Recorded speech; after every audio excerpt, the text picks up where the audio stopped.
Pensem nas meninas cegas e inexatas.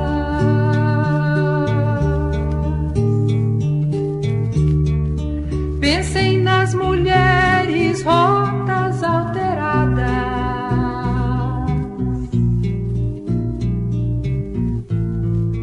Pensem nas feridas como rosas cálidas.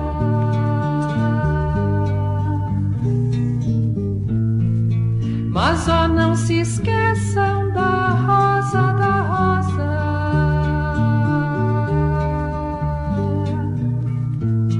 Da rosa de Hiroshima, rosa hereditária.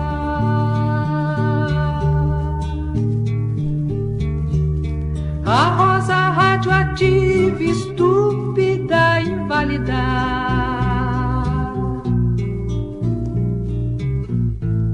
A rosa com cirrose, a anti-rosa atômica.